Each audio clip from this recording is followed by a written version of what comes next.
بسم اللہ الرحمن الرحیم۔ ایک دیوانی لڑکی، اس کے گھر والے اسے دیوانی کہتے تھے۔ وہ واقعی دیوانی تھی، مدینے کی دیوانی تھی۔ اسے بچپن سے ہی مدینے والے کا شہر دیکھنے کی تمنا تھی۔ مدینے اس کی خواہش تھی کہ وہ مسجد نبوی میں ایک بار صفائی کی سعادت حاصل کرتی۔ گھر میں وہ جب بھی جھاڑو دیتی، اس کے تصور میں مدینے کی گلیاں آ جاتی تھی۔ کبھی وہ کعبہ کے صحن میں بیٹھی ہوتی تھی، کبھی گنبد خضرا کے سامنے۔ اس کو یہ لگن، یہ طرب بچپن سے ہی عطا ہو گئی تھی۔ یہ طرب بھی ایک سعادت ہے، جس کو نصیب ہو جائے وہ خوش نصیبوں میں آ جاتا ہے۔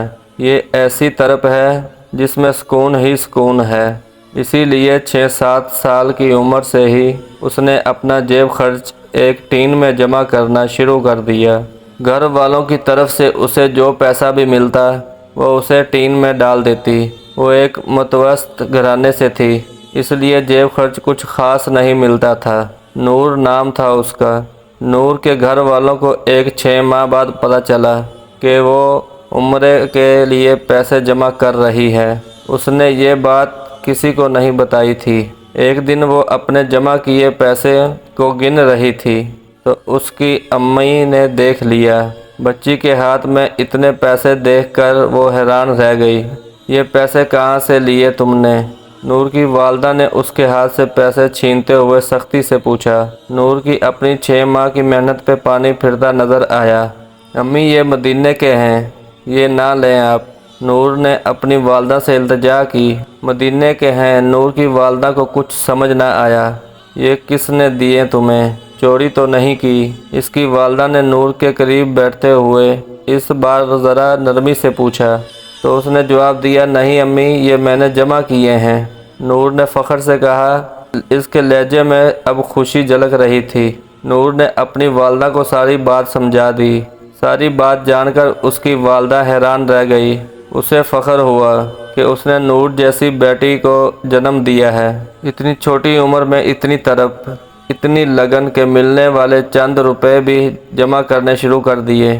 بچوں کو کھانے پینے کا لالچ ہوتا ہے، مگر اس کو مدینہ دیکھنے کا لالچ تھا۔ لالچ بری بلا ہے، مگر ایسا لالچ سعادت ہوتا ہے۔ نور کی والدہ نے اسے اپنے سینے سے لگایا اور دل سے دعا دی، بیٹی تیرے نصیب میں ہمیشہ مدینہ ہو۔ وقت گزرتا رہا۔ نور کی عمر کے ساتھ ساتھ اس کی جمع پونجی بھی بڑھتی رہی۔ بہت کچھ بدل گیا، مگر نور کا شوق نہ بدلا، اس کی طرب اور محبت نہ بدلی۔ اس کا آج بھی وہی معمول تھا۔ گھر سے جو بھی ملتا ٹین میں ڈال دیتی۔ اس کے گھر والے بھی کبھی کبھار اسے ڈبے میں کچھ نہ کچھ ڈال دیتے تھے۔ نور کی منزل قریب آتی نظر آ رہی تھی۔ یہ 2005 کی بات ہے۔ ایک رات نور نے ٹین سے وہ سارے پیسے نکال کر گننے لگی تو خوشی سے اس کی آنکھوں میں آنسو آ گئے۔ بے اختیار اس نے نوٹوں کو چوم لیا اور اللہ کا شکر ادا کیا۔ وہ اتنے ہو گئے تھے کہ وہ نور آسانی سے عمرہ کر سکتی تھی۔ وہ خود کو مکہ مدینہ کی گلیوں میں چلتا پھرتا دیکھ رہی تھی۔ اس کی آنکھوں کے سامنے بیت اللہ اور سبز گنبدیں آنے لگے۔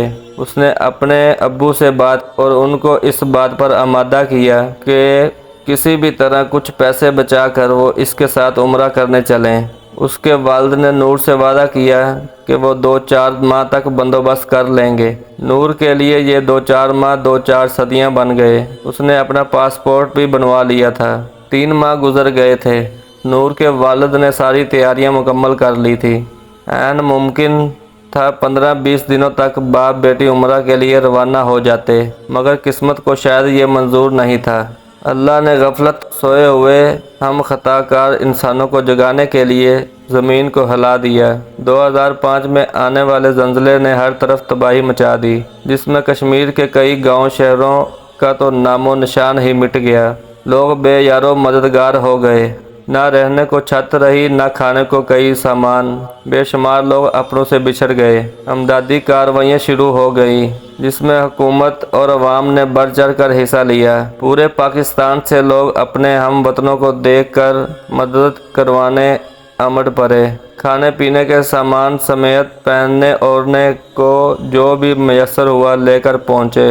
نور کو بھی اس حادثے کا علم ہوا تو اپنے ہم وطنوں کو دیکھ کر رو پڑی۔ مدینے اور مدینے والے کی دیوانی ہوں اور درد دل نہ ہو، یہ کیسے ہو سکتا ہے؟ نور نے اپنی تمام جمع پونجی زلزلہ زدگان کو عطیہ کر دی۔ اس نے کہا تھا کہ اس وقت ان پیسوں کی میرے لوگوں کو زیادہ ضرورت ہے، عمرہ میں پھر کر لوں گی۔ میرے ارد گرد لوگ بھوکے مر رہے ہیں اور میں عمرہ کرنے چلی جاؤں تو بروز قیامت کہیں مجھ سے مدینے والے نے یہ کہہ دیا کہ میری امت کھانے پینے کو ترس رہی تھی تو تم نے کیا کیا، تو میرے پاس کیا جواب ہوگا؟ ٹھیک 6 ماہ بعد نور کا رشتہ آ گیا۔ لڑکا سعودیہ میں اپنا بزنس کرتا تھا۔ چھان پھٹک کے بعد وہاں کر دی گئی۔ لڑکے والے 1 ماہ بعد نکاح مانگ رہے تھے۔ نور کے گھر والوں کی اگرچہ کوئی خاص تیاری نہیں تھی مگر انہوں نے انکار نہیں کیا اور 1 ماہ بعد دن مقرر کر دیا۔ شادی ہو گئی۔ نور دلہن بن کر اپنے سسرال چلی گئی۔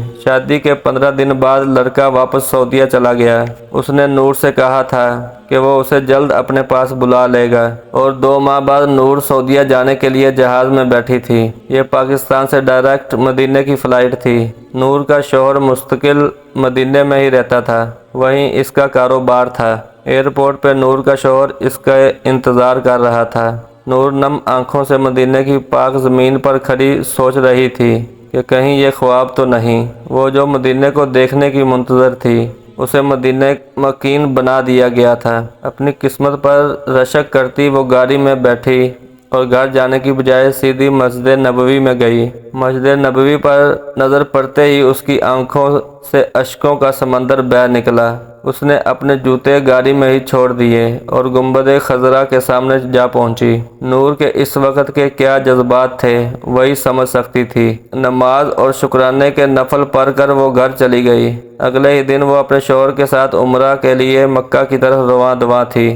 پہاڑوں کو دیکھ کر وہ سوچ رہی تھی کہیں یہ 1400 سال سے یہاں کھڑے ہیں اور کتنے خوش قسمت ہیں کہ انہوں نے میرے نبی کو دیکھا ہوگا۔ کعبہ پر نظر پڑتے ہی اس کے ایک بار پھر وہی جذبات تھے۔ وہ آنسوں اور سجدے کے ذریعے اپنے رب کا شکر ادا کر رہی تھی جس نے اس کی لگن طرب اور محبت کو منزل بخشی تھی۔ سچ ہے لگن سچی ہو تو منزل خود چل کر آپ کے پاس آتی ہے۔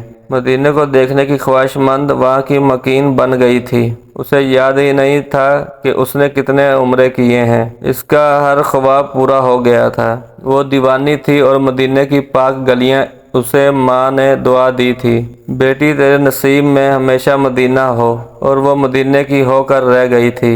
عمرے کے لیے بچپن سے جوڑے گئے پیسے مشکل وقت میں خلق خدا کو دینے والی کو اللہ کیسے مایوس کر سکتا تھا بھلا؟ اللہ پاک ہم سب کو اسی لگن اور محبت نصیب فرمائے اور بار بار اپنے اور اپنے پیارے حبیب صلی اللہ علیہ وسلم کے در کی حاضری نصیب کرے۔ آمین ثم آمین۔ اگر ویڈیو اچھی لگے تو شیئر اور لائک لازمی کر دیں اور ساتھ میں بیل آئیکن کا بٹن کلک کر دیں، سبسکرائب کر لیں چینل کو۔